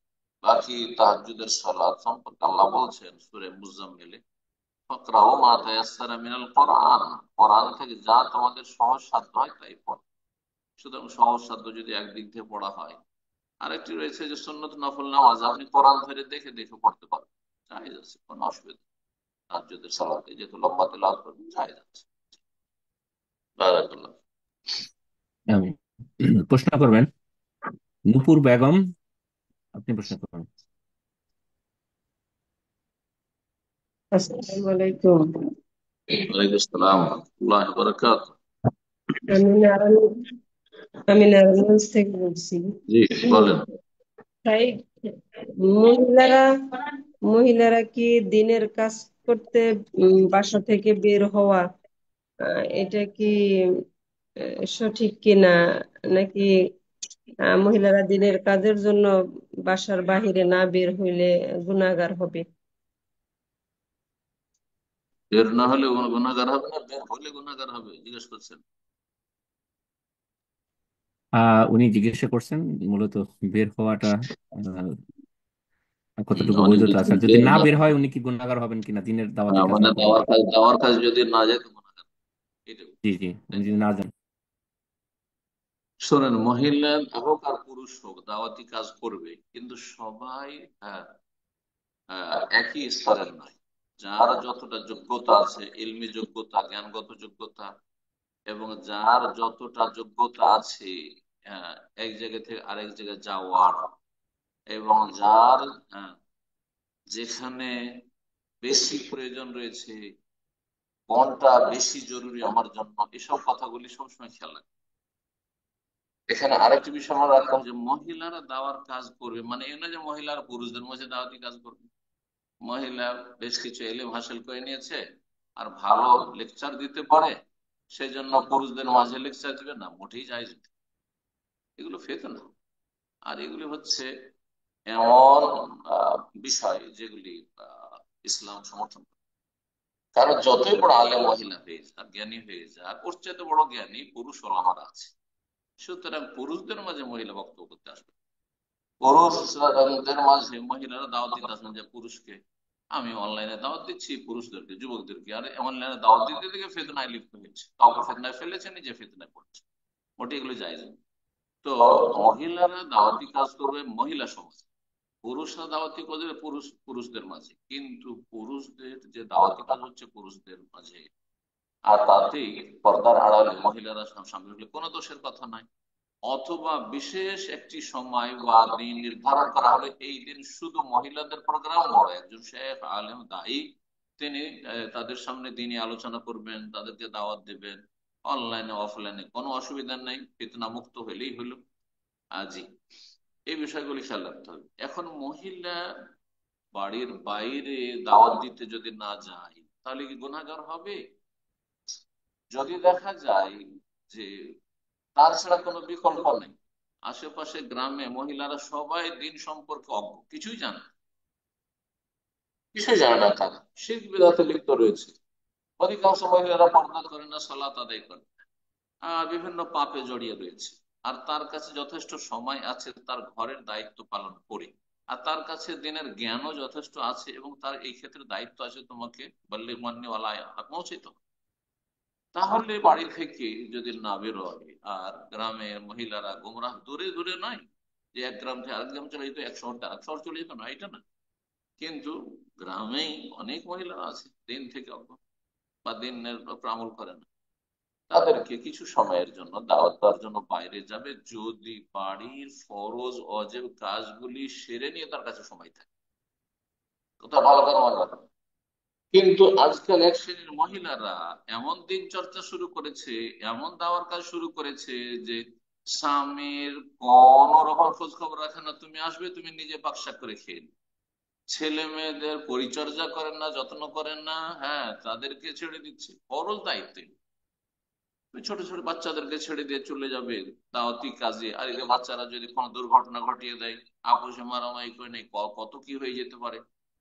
সুতরাং বাড়ির দায়িত্ব ছেড়ে দিয়ে যদি দেখা যায় যে এখানে এখন বাড়িতে এমন কোন রকমের আমার ওপর ফরজ অজেব দায়িত্ব নেই, কাজ আমি সব সেরে ফেলেছি, একটি বাচ্চা আছে সেটা আমি সাথে নিয়ে যেতে পারবো, আর গ্রামে আশেপাশে গিয়ে আমি দাওয়াতি কাজ করে আসবো, তাহলে কিছু সময় বেরোবো, কিছু সময়ের জন্য যাবে দাওয়াতি কাজ। কিন্তু যদি দেখা যায় বাড়ির কাজ করতে করতে আমার সময় চলে যাচ্ছে, হ্যাঁ, আর স্বামীকে সন্তুষ্ট রাখা, ছেলে মেয়েদের যথেষ্ট তাদের সময় দেওয়া, ভালো ইমানি ইসলামী তরবিয়ত করা, শারীরিক মানসিক ইমানি সব রকমের পরিচর্যা করা, এগুলি ফরজ কাজ। এগুলো বাদ দিয়ে আপনি দাওয়ার কাজ করবেন, অনলাইনে শিখছেন, শিখাচ্ছেন, এই করছেন, এগুলো জায়েজ না, এগুলি জায়েজ না। হ্যাঁ, তো অবস্থা বুঝে ব্যবস্থা করবেন। মহিলারাও দাওয়াতি কাজ করবে, কিন্তু দাওয়াতি কাজ করা মানে এই নয় যে বাইরে দূরে দূরে বেরিয়ে চলে যেতে হবে আর তারপরে ফরজ দায়িত্বে আপনার গাফিলতি করতে হবে, অবহেলা করতে হবে, না মোটেই না। ফরজ আগে, আল আহাম বেশি যেটি গুরুত্বপূর্ণ, আর তারপরে ফাল মহিম যেটা গুরুত্বপূর্ণ সেগুলো পড়ে। আমার কাজ নিঃসন্দেহে নফল হইলেও, ফার্জে কেফায়া হইলেও, সুন্নত মুস্তাহাব হইলেও গুরুত্বপূর্ণ। তো তার চাইতে গুরুত্বপূর্ণ হচ্ছে নারীদের জন্য বাড়িতে অবস্থান করে স্বামীর এবং ছেলে মেয়েদের দেখাশোনা করা। আল্লাহ তৌফিক দান করুন। আমিন। প্রশ্ন করবেন আফতাব, আপনি প্রশ্ন করুন। আসসালামু আলাইকুম। আমি বাংলাদেশ ওয়ালাইকুম থেকে আসসালাম বলছি। ওয়া রাহমাতুল্লাহি ওয়া বারাকাতুহু। জি, জি, জি, আমি বলেন। বাংলাদেশ থেকে বলছি। আমি অ্যাকচুয়ালি একটা বিষয়ের ব্যাপারে জানতে চাচ্ছিলাম। সেটা হচ্ছে বর্তমানে কিছু সালাফি সালাফি আলেমদেরকে দেখা যাচ্ছে যারা একদম প্রকৃত বিদাতি, মানে শিওরলি বলা যায় ওদের বিভিন্ন বই পড়ে বা বিভিন্ন ব্লগ পড়ে তাদের সাথে দেখা যাচ্ছে বিভিন্ন কনফারেন্সে যাচ্ছে অথবা বিভিন্ন সেমিনার করছে। তো কার ইভেন সাথে আপনি কার সাথে তাদেরকে চিনেন। কার সাথে যাচ্ছে? জি, যারা একদম বিদাতি, মানে তাদের বিভিন্ন বই, ব্লগ, হুম। বিভিন্ন আর্টিকেল পড়লে বোঝা যায় যে তাদের চিন্তা ধারণাটা কেমন।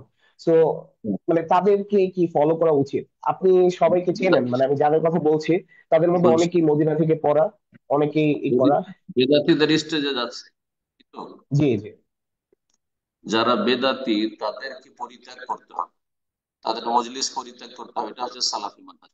শুধু সালাফি না দিলে হবে না, আহলে ইসলাম দিলে হবে। আহলে ইসলাম, এই জন্য একদিন একটা কথা বলেছিলাম যে আজকাল সালাফি আর আহলে হাদিস সহি আকীদা, এটা ফুটপাতে যেমন মিসওয়াক পাওয়া যায় সৌদি আরবে, আতর পাওয়া যায়, এরকম পাওয়া যাচ্ছে। মানে সবাই দাবি করেছে সালাফি সালাফি, কিন্তু আসল খাঁটি সালাফির বড় অভাব রয়েছে। তো সালাফি আকীদা রয়েছে, সালাফি মানহাজ রয়েছে। আকীদা মানহাজের ক্ষেত্রে এইরকম আপোষ করা যে সেখানে গিয়ে তাদের কাছে দুর্বল হয়ে যাবেন, আর আর সেখানে আপনি হাজির হবেন, আর তাতে বড় বড় স্বপ্ন যে আমরা বিশাল কিছু করব না, কিছুই করতে পারবেন না। বরং আপনি আপনার আকীদা মানহাজ, ঈমান আমলকে খারাপ করবেন, আর কিছু নতুন নতুন সালাফি ভাইদেরকে বিভ্রান্ত করবেন, গুমরাহ করবেন।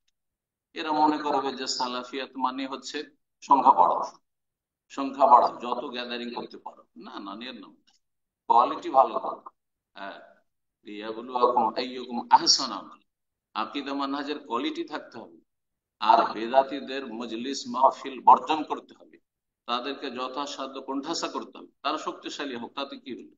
আপনি একা যদি থাকেন, হকের ওপর থাকেন, তো আপনি জামাত। ইবনে মাসউদ রাদিয়াল্লাহু তাআলা বলেছেন, এই নয় যে সংখ্যা বাড়ানোর জন্য তাদের সাথে গিয়ে বসবেন। যারা আহলে হাদিসদেরকে পথভ্রষ্ট, জাহান্নামী, কাফির পর্যন্ত বলেছে। আর যারা ফিকহি মাসলা মাসাইলে বাড়াবাড়ি করে ইসলাম থেকে খারিজ করে দিচ্ছে আহলে হাদিসদেরকে, তাদের সাথে স্টেজে বসছে, লজ্জা করা উচিত। আল্লাহ বোঝার তৌফিক দান। জি। জাজাকাল্লাহ খায়ের। প্রশ্ন করবেন আজাদ জর্ডার, আপনি প্রশ্ন করুন।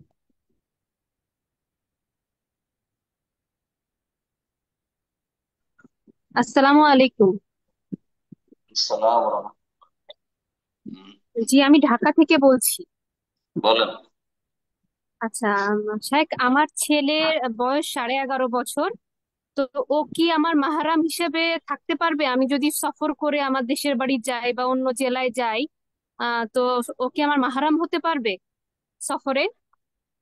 এটা একটু সাবালক জানা। হওয়ার, জি জি জি, খুব গুরুত্বপূর্ণ প্রশ্ন। সাবালক হওয়ার যেসব লক্ষণ রয়েছে, কয়েকটি লক্ষণ রয়েছে, তার যে কোনো একটি লক্ষণও যদি পান আপনি দেখতে, তাহলে সে মাহরাম হইতে পারবে না। এক কথা, নাবালক ছেলে মাহরাম হতে পারবেন না।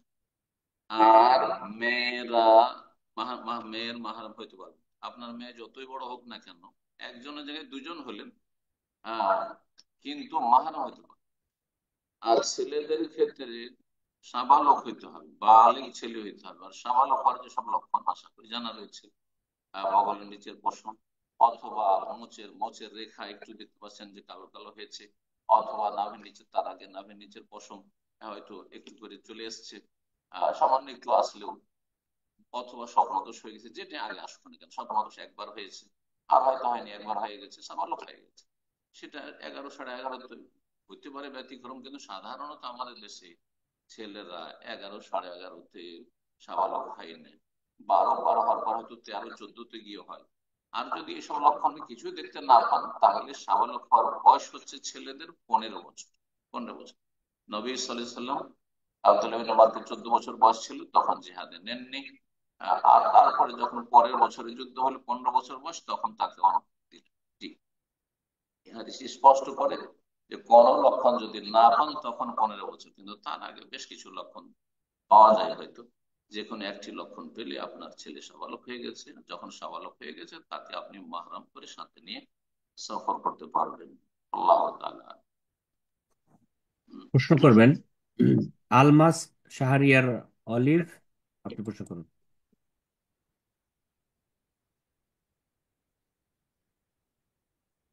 জি, আলমাস শাহরিয়ার অলিভ, আপনি প্রশ্ন করুন। ফোনটা আনমিউট করে নিন। জি। আসসালামু আলাইকুম রহমতুল্লাহ বরকাত। ওয়ালাইকুম আসসালাম ওয়া রাহমাতুল্লাহি ওয়া বারাকাতুহু। জি, বলেন। জি শাইখ, আমার প্রশ্নটা হলো, আমি রাসূল সাল্লাল্লাহু আলাইহি ওয়াসাল্লামের বিভিন্ন হাদিস থেকে জানতে পারি আমরা যে মক্কা মদিনার আলেমগণ হলো, না, মক্কা মদিনা হলো ফিতনা মুক্ত, দাজ্জালের ফিতনা মুক্ত, শেষ জামানায় সেখানে দাজ্জাল প্রবেশ করতে পারবে না। তো এই হাদিসের ভিত্তি করে ডক্টর ইমাম হোসেন হাফিজুল্লাহ বলেন যে আমরা এই দেখি মদিনামুখী হব শেষ জামানা এখন যেহেতু চলে আসতেছে। এরকম বক্তব্য কি আসলে গ্রহণযোগ্য যে আমরা মক্কা মদিনা আলেমদেরকে বেশি বেশি অনুসরণ করব? যে যেহেতু এখন আমি বাংলাদেশে খুলনায় থাকি, তো এইদিকেও আলেমগণ দেখা যাচ্ছে সালাফি নামধারী, অথচ তাদের ভিতরে বৈশিষ্ট্য পাওয়া যায়। তো এখন এই বিষয়ে আমাকে বলবেন এসব। মক্কা মদিনায় দাজ্জাল প্রবেশ করবে না আছে, কিন্তু মক্কা মদিনার কেউ কোনো আলেম বিভ্রান্ত হবে না এমন কথা নেই। হ্যাঁ, দুটো কথা পার্থক্য রয়েছে। যখন দাজ্জাল আসবে, তার দাজ্জাল বড় দাজ্জাল সারা পৃথিবী বিচার করবে এবং মানুষকে জাহান্নামের দিকে নিয়ে যাওয়ার জন্য যতটা তার ক্ষমতা আছে চালাবে।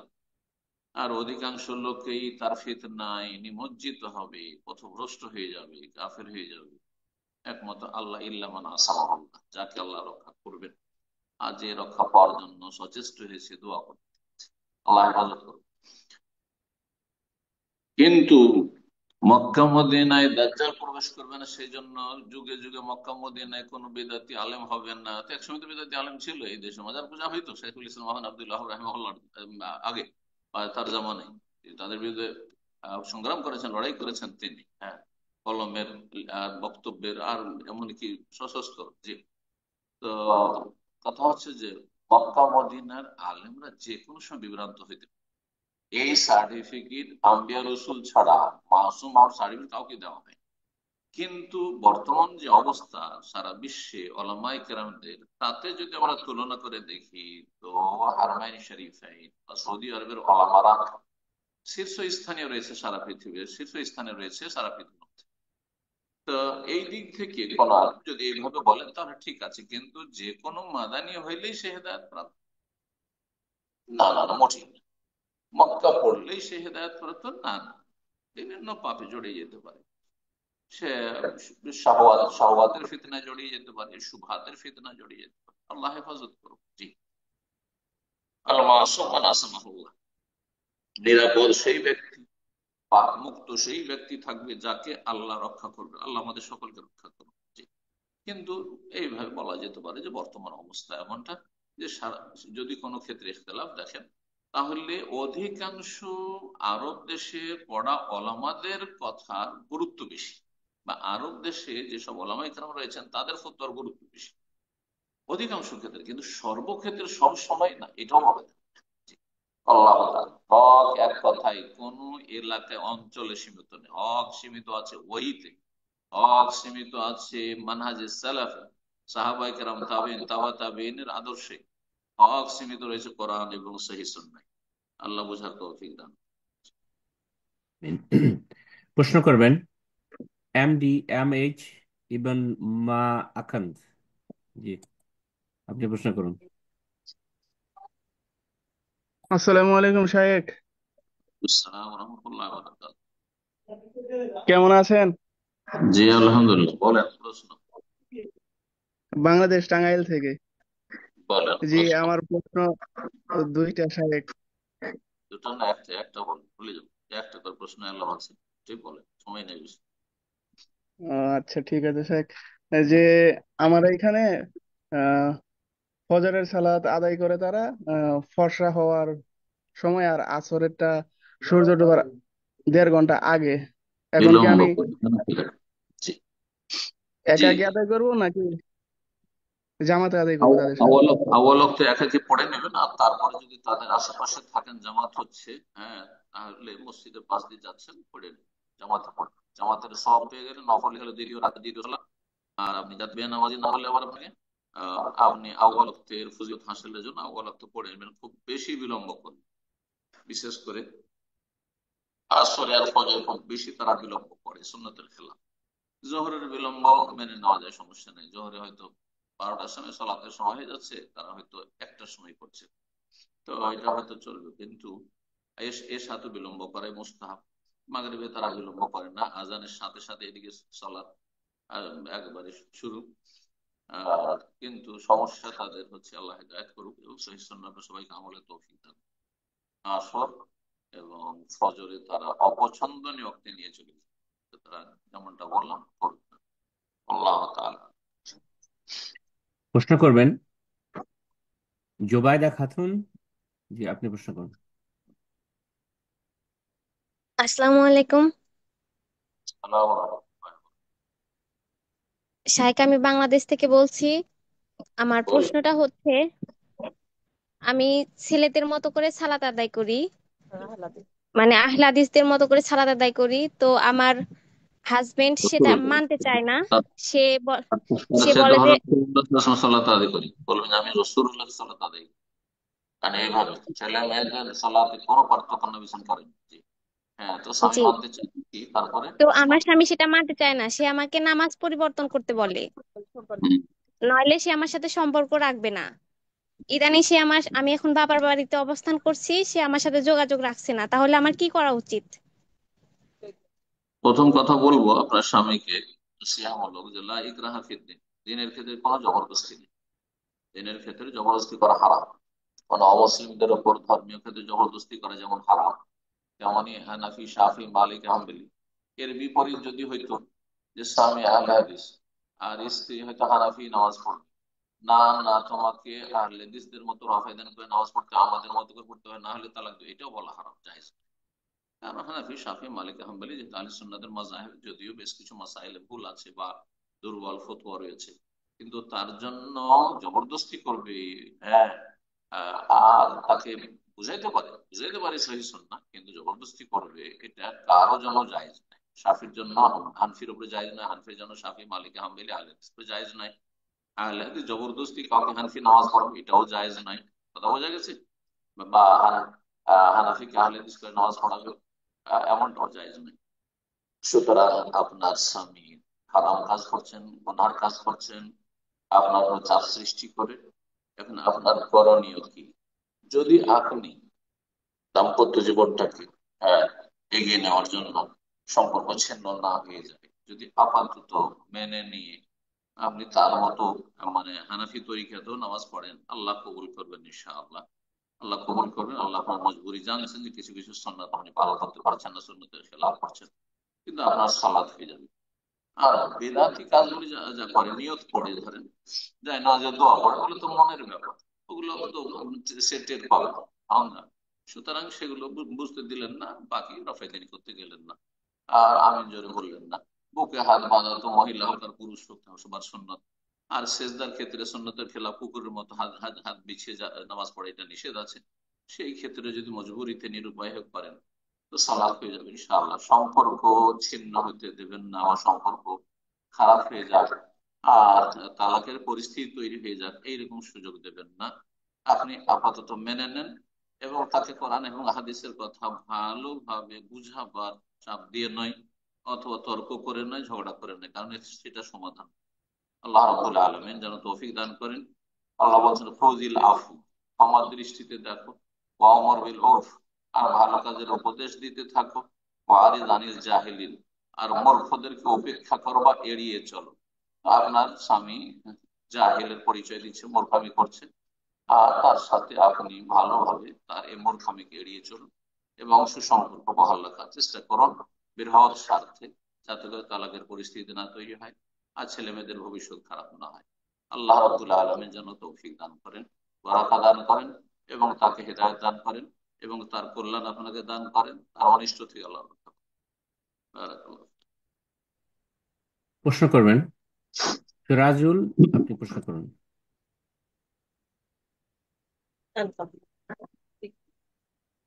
সিরাজুল জি, আপনার ফোনটা অন করে প্রশ্ন করুন।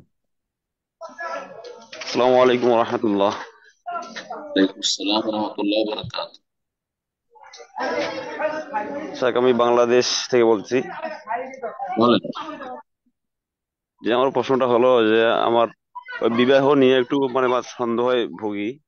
সেটা হলো যে ওই আমার শ্বশুর মারা যাওয়ার পরে তা আমার শাশুড়িরা সবাই মানে তার বাবার বাড়িতে চলে যায়, মানে অর্থাৎ আমার বর্তমান যে নানা শ্বশুর ওনাদের বাড়িতে চলে আসে।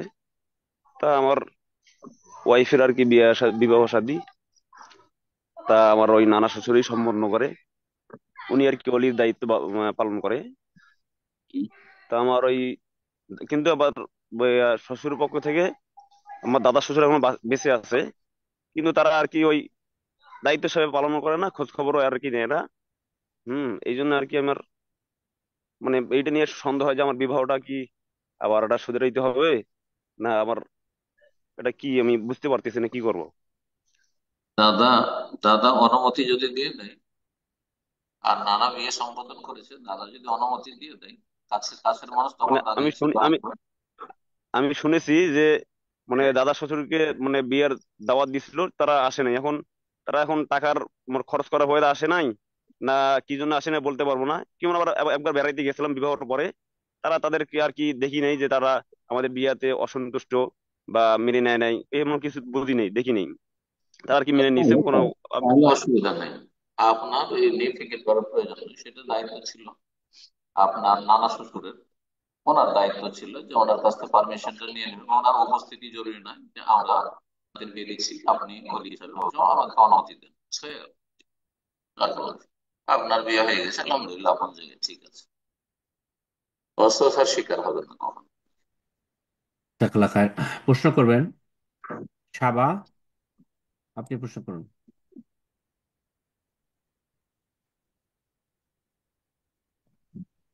আসসালামু আলাইকুম সম্মানিত শাহেখ। ওয়ালাইকুম আমি ঢাকা আসসালাম ওয়া থেকে রাহমাতুল্লাহ। বলছি। জি বলেন। শাহেখ, আমি আমার অফিস ক্ষেত্রে বা বাসায় অনেক সময় আমার মানে মনে হয় যে কেউ হয়তো বা মানে যদি আমার মনে হয় যে কেউ হয়তো বা আমার ক্ষতি করতে চাচ্ছে, তো এটার আমি কিছুটা আঁচও পাই। এবং অনেক সময় আমি এটার রেজাল্টও পেয়েছি যে তারা আমার ক্ষতি করেছে। তো যে কেউ যদি ক্ষতি করার আগে আমি যদি তার হেদায়েতের জন্য আল্লাহর কাছে দোয়া করি, তাহলে কি এটা আমার গুনাহ হবে বা মানে সন্দেহের মতো কিছু হবে কিনা একটু জানতে চাচ্ছি আমি। প্রশ্ন আপনার কি, যে তাদের হেদায়েতের জন্য দোয়া করবেন যারা ক্ষতি করতে চাইছে, এটাই আর কিছু? শাইখ, আমি বুঝিনি আসলে আপনার কথাটা। আমার কথা আমাকে শুনছেন আপনি? জি, এখন শোনা যাচ্ছে, জি। তো বলছি যে আপনার প্রশ্নটা কি, যে তাদের জন্য তাদের হেদায়েতে যারা আপনার ক্ষতি করার চেষ্টা করছে জাদুটো না করে, তাদের হেদায়েতের দোয়ার কথা বলছেন, করতে পারবো কিনা, না আর কিছু প্রশ্ন জি, করছেন? আমি অনেক সময় যদি সন্দেহ করি, সন্দেহ করে যদি আমি দোয়া করি তাহলে কি এটা ভুল হবে কিনা, আবার অনেক সময় আমি যে সন্দেহ করে সন্দেহ দোয়া করেছি মানে সেটা বদদোয়া? সঠিক বদদোয়া? না না, মানে হেদায়েতের জন্য। হেদায়েতের দোয়া তো যে কোনো মানুষের জন্য করা যায়। ওতে সন্দেহ মানে কি সন্দেহ আছে? করে যদি করি যে আমার সন্দেহ হচ্ছে। যে ক্ষতি করেছে তার জন্য হেদায়েতের দোয়া করবে, যে ক্ষতি করে না ভালো মানুষ, তার জন্য তো আরো বেশি হেদায়েতের দোয়া করতে হবে। ইহদিনাস সিরাতাল মুস্তাকিম প্রতি রাকাতে নিজের জন্য, নিজের চাইতে বেশি কে কাকে ভালোবাসে, নিজের জন্য দোয়া করছেন। তো হেদায়েতের দোয়া করতে তো কোনো অসুবিধা নেই, যে কোনো মুসলিম ভাই বোনের জন্য করতে পারেন আপনি। ভালো মানুষ যারা আপনার হিতাকাঙ্ক্ষী, তাদের জন্য আরো বেশি করতে হবে যে আল্লাহ তাদেরকে হেদায়েত করে টিকিয়ে রাখো। হেদায়েত করা মানে কি, হেদায়েত টিকিয়ে রাখো। এই আরবদের মতো ভুল বুঝাবুঝি নাই যে হেদায়েতের দোয়া করলেন মানে তাদেরকে পথভ্রষ্ট মনে, বুঝা গেছে না? তো এখন কথা হচ্ছে যে আপনি হেদায়েতের তো যে কোনো মানুষের জন্য করতে পারেন, কিন্তু বদদোয়া যখন করবেন সন্দেহের ভিত্তিতে বদদোয়া করতে পারেন। হ্যাঁ, যদি আপনি অভিশাপ লানতের দোয়া করেন, বদদোয়া করেন যে আল্লাহ তাদেরকে ধ্বংস করো, তারা আমার ক্ষতি করার চেষ্টা করছে, এই দোয়া সন্দেহের ভিত্তিতে করা যাবে যতক্ষণ নিশ্চিত না হবে। হ্যাঁ, তবে যদি বলেন যে আল্লাহ তারা যদি ক্ষতি করে আমার, তাহলে তাদেরকে প্রতিহত করো বা তাদের অনিষ্ট থেকে রক্ষা করো বা তাদেরকে ধ্বংস করো যদি তারা আমার ক্ষতি করে। যদি সাথে লাগান তো জায়েজ আছে। হেদায়তের দোয়া করলে আরো ভালো, কোনো অসুবিধা নেই। জি। জাজাকাল্লাহ খায়ের। আমরা প্রোগ্রামের একদম শেষ পর্যায়ে চলে এসেছি, তো অনেক সময় হয়ে গেল। আমরা এখন থেকে হয়তো একটা বা দুটো প্রশ্নের মাধ্যমে আজকের প্রোগ্রাম আমরা শেষ করবো ইনশাআল্লাহ।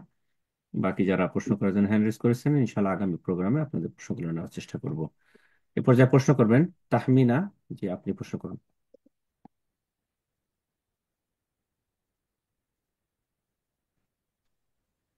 যে আপনার ফোন আনমিউট হয়েছে, আপনি প্রশ্ন করুন তাহমিনা। জি, আসসালামু আলাইকুম শেখ। সালাম রহমতুল্লাহ বারাকাতুহু। জি, আমি নিউ ইয়র্কের থেকে বলছিলাম। আমার বল। প্রশ্ন হলো আম, উমরার পর বিদায় তাওয়াফ এবং কাবা দেখার পর দোয়া করা যাবে কিনা? কিসের দোয়া? যে কোনো দোয়া, হাত তুলে দোয়া করা যাবে কিনা কাবা দেখার পর, আর উমরার পর বিদায় তাওয়াফ করা যাবে কিনা? ওমরার পর বিদায় তো স্পষ্ট হাদিস দ্বারা প্রমাণিত নয়, কিন্তু কেউ যদি করে তো করতে পারে, করলে করতে পারে। নবী সাল্লাল্লাহু আলাইহি হাদিস এর প্রেক্ষাপট ছিল হজ।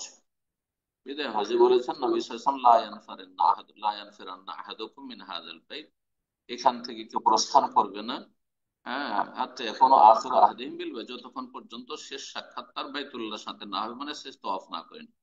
তো হজে বিদায় তওয়াফ করা ওয়াজিব, আর ওমরায় বিদায় তওয়াফ কেউ করে তাহলে সেটা জায়েজ, বা খুব বেশি তো মুস্তাহাব। ওয়াজিব নয়, সুন্নাত মুআক্কাদা নয়, কিছুই না। কথা বোঝা গেছে? আর যদি দলিল বলেন তো আমাদের কাছে কোনো দলিলও নাই, কিন্তু তওয়াফ করা এমনি নফল তওয়াফ করা ভালো, শেষখানে একটা তওয়াফ করে বিদায় হলেন। আর কাবা দেখার সাথে দোয়া করা এ মর্মে আহ, কিছু হাদিস রয়েছে, যদিও সেগুলোতে দুর্বলতা রয়েছে। আপনি আল্লাহ ঘরে যখন প্রবেশ করলেন সেই সময় দোয়া করেন, করতে পারেন। জি। আর তারপর কেউ একটি হাদিস, আরেকটি হাদিস সহিহ রয়েছে, আল্লাহ মাসজিদ হাযাল বাইত তাশরীফান ওয়া তা'যিমান ওয়া তাকরীমান, শেখ ইবনে ওয়াসিম রাহিমাহুল্লাহ সেটি উল্লেখ করেছেন। সুতরাং যদি কাবা দেখার সাথে সাথে দোয়া করেন, জি, করতে পারেন, তখনও করবেন, পরেও করবেন। জি। শুধু তখনকার সাথে তো আপনার দোয়া সীমিত থাকবেন, হবে না। তো এই সময়গুলোতে কবুলের চান্স আছে, হতে পারে। আর দোয়া আপনার ওমরার ক্ষেত্রে আপনার মুলতাজামে দোয়া করা হাদিস রয়েছে, আর সাফার উপরে দোয়ার কথা রয়েছে, মারার উপরে দোয়ার কথা রয়েছে, এই জায়গাগুলিতে দোয়া করা হচ্ছে। প্রোগ্রামের সর্বশেষ প্রশ্ন প্রশ্ন করবেন আবু তালহা। জি, আপনি প্রশ্ন করুন।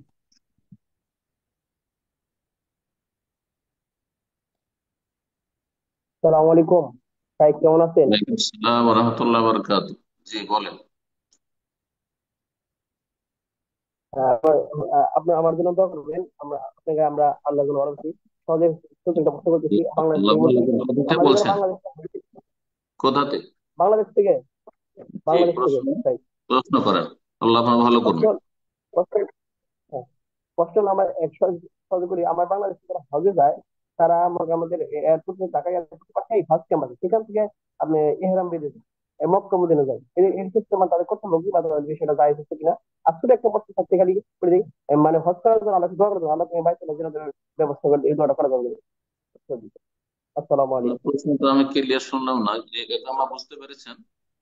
জি, আমি প্রথম প্রশ্নটা ওনার বুঝতে পারছি। উনি যেটা বলছেন যে প্রথম বাংলাদেশ অংশ থেকে যে, যেটা বলছিলাম যে ঢাকা এয়ারপোর্ট থেকে এহরাম করে নেই, ওখানে জি এহরাম জি, করে এটার কথা, এটা জায়েজ আছে কিনা এটা উনি জিজ্ঞাসা করছেন। দ্বিতীয় করতে প্রশ্নটা আমি অসুবিধা না, আপনি বাড়িতে পরে বেরিয়ে যান, বাড়িতে পরে বেরিয়ে যান, কিন্তু নিয়ত করবেন যখন আপনি মিকাতের কাছাকাছি আসবেন আর ঘোষণা হবে তখন নিয়ত করবেন। জি, আগেই নিয়ত করবেন না, এরকমের জি কোনো ওস্তাদ, জি আপনার সাউন্ডটা অনেক অস্পষ্ট, আপনি আরেকটু ক্লিয়ার করুন। আমার আওয়াজ আর আজকে মনে হয় এই সেটের কারণে ঠিক হইলই না, জি জি একটু জোরেই বলছি। জি। জি, না সেটার কারণ হচ্ছে যে এটা।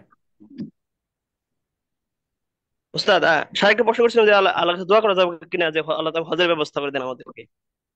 আপনি তো হজে আসছেন, তো হজের ব্যবস্থা কার জন্য করে দেয়, করবে, আবার দোয়া না না, করবেন। আমার জন্য আমি না না, আমি আসতেছি না, মানে আমি পাশে থাকি, মানে আমার জন্য আমি, অন্যরা যা যায় আমার খারাপ বলতেছি যে আল্লাহ যে আমার হজের ব্যবস্থা করে দেয়, এই দোয়া করা যাবে কিনা। অবশ্যই, কেন করা যাবে না, এটা তো গুরুত্বপূর্ণ দোয়া একটি, যে আল্লাহ আমাকে হজ নসিব করো। হ্যাঁ, খুব সুন্দর দোয়া করেন। জি। জাজাকাল্লাহ খায়ের শেখ। আজ মনে হয় এখানে শেষ করা যাক ইনশাআল্লাহ, যদি জি আমাদের জি। একটু আল্লাহ আপনাকে জাযা আপনার খায়ের দান করেন আজকে ইফতার আপনাদের করতে। রেকর্ডিং এর কি অবস্থা? আমার তো এখানে অডিও রেকর্ডিং ঠিক আছে, কিন্তু আপনার রেকর্ডিং কি অবস্থা আমাদের রয়েছে? রেকর্ডিং ঠিক আছে, কিন্তু যেভাবে অস্পষ্টতা ভাবে আসছে এইভাবেই হবে। তো আপনাদের ওখানে যদি ক্লিয়ার রেকর্ডিং হয় তাহলে ওটা যদি আমি পেতাম তাহলে হয়তো সুন্দর হতো, আমরা হচ্ছে তো। শুধু অডিও, অডিও আছে, ভিডিও তো নাই। ঠিক আছে ইনশাআল্লাহ, এটা আমরা তাহলে যদি অডিও থাকে আমাকে একটু পাঠিয়ে দিবেন ইনশাআল্লাহ, তাহলে হয়তো আমরা ঠিক এডিট করা ঠিক দিতে আছে। ইনশাআল্লাহ। বারাক। জাযাকুমুল্লাহ খাইর। আল্লাহ রাব্বুল আলামিনের কাছে দোয়া করি আল্লাহ আমাদের গুনাহ খাতা মাফ করুন। আর আল্লাহ রাব্বুল কাছে দোয়া করি মুসলিম উম্মার আল্লাহ হেফাজত করুন। এবং আল্লাহ রাব্বুল আলামিনের কাছে দোয়া করি মুসলিম উম্মার পাপের কারণে যেন মুসলিম উম্মাহকে আল্লাহ রাব্বুল আলামিন ক্ষতিগ্রস্ত না করেন, ধ্বংস না করেন। আর মুসলিমদেরকে আল্লাহ আল্লাহর দ্বীনের দিকে ফিরে আসার তৌফিক দান করেন। আর দোয়া করি রব্বুল আলামিন আমাদের দিনী ভাই বোন যে যেখানে আছেন আল্লাহ তাদেরকে হেফাজতে রাখেন। বিশেষভাবে তাদের জন্য দোয়া করি যেসব ভাই বোন আমাদের সাথে থাকলেন, তাদের জন্য দোয়া করি আল্লাহ রাব্বুল আলামিন তাদের সার্বিক কল্যাণ দান করেন, হেফাজতে রাখেন, সমস্ত অনিষ্ট থেকে আল্লাহ হেফাজতে রাখেন। ওয়াজাযাকুমুল্লাহ খাইর ওয়া সাল্লাল্লাহু ওয়া সাল্লামা আলা নবিয়িনা মুহাম্মদ ওয়া আলা আলিহি ওয়া সাহবিহি আজমাইন। সম্মানিত দিনী ভাই বোনেরা, প্রোগ্রাম শেষ করার পূর্বে আবারও স্মরণ করাবো যারা হ্যান্ড রেজ করেছিলেন প্রশ্ন করার উদ্দেশ্যে। আহ, অনেক প্রশ্নকারী হয়, প্রশ্ন করতে পারলেন না। ইনশাআল্লাহ আগামী প্রোগ্রামে আপনারা শুরুতে প্রোগ্রামে এসে হ্যান্ড রেজ করবেন, ইনশাআল্লাহ আপনাদের প্রশ্নগুলো আগামী প্রোগ্রামে নেওয়ার চেষ্টা করবো। আর বিশেষ ঘোষণা যে আগামী সপ্তাহ থেকে ইনশাআল্লাহ আমাদের জুম মিটিং ওপেন করা হবে আমাদের মেন প্রোগ্রামের 15 মিনিট আর্লি ইনশাআল্লাহ। 15 মিনিট আগে আমাদের জুম মিটিং ওপেন করা হবে, আপনারা শুরুতে আসবেন, হ্যান্ড রেজ করবেন যারা প্রশ্ন করবেন ইনশাআল্লাহ। আর এই সপ্তাহে যারা প্রশ্ন করার সুযোগ পেয়েছেন অবশ্যই আগামী প্রোগ্রামগুলোতে প্রশ্ন না করে অন্যদেরকে প্রশ্ন করার জন্য সুযোগ করে দেবেন ইনশাআল্লাহ। তো আল্লাহ সুবহানাহু ওয়া তাআলার কাছে আমরা দোয়া করি আজকে আমরা যা কিছু শুনলাম, আল্লাহ সুবহানাহু ওয়া তাআলা আমাদেরকে যেন কোরআন এবং সুন্নাহর উপরে দ্বীনের উপরে আমল করার তৌফিক দান করেন। আল্লাহ যেন সমস্ত রকম বেদাত এবং গুমরাহি থেকে আল্লাহ আমাদেরকে হেফাজত করেন। আল্লাহ সুবহানাহু ওয়া তাআলার কাছে দোয়া করি আমাদের সম্মানিত শেখের জন্য, যিনি আমাদেরকে অনেক সময় দিচ্ছেন, অনেক দিনের আলোচনা আমরা তার কাছ থেকে শুনতেছি, সেখান থেকে আমরা উপকৃত হচ্ছি। আল্লাহর কাছে দোয়া করি আল্লাহ যেন তাকে এর জন্য জাযা খায়ের দান করেন। যারা আমাদের সাথে ছিলেন আল্লাহ তাদেরকে উত্তম প্রতিদান দান করেন। আল্লাহ আমাদেরকে সকলকে কল্যাণের ভিতরে রাখেন, আমিন। তো ইনশাআল্লাহ আগামী প্রোগ্রামে আবার দেখা হবে, কথা হবে। আল্লাহ সুবহানাহু ওয়া তাআলা আমাদেরকে যে যেখানে যে অবস্থায় আছে সকলকে আল্লাহ ভালো রাখেন, সুস্থ রাখেন, আমিন। সাল্লাল্লাহু আলা নবিয়িনা মুহাম্মদ ওয়া আলা আলিহি ওয়া সাহবিহি আজমাইন। আসসালামু আলাইকুম ওয়া রাহমাতুল্লাহি ওয়া বারাকাতুহু।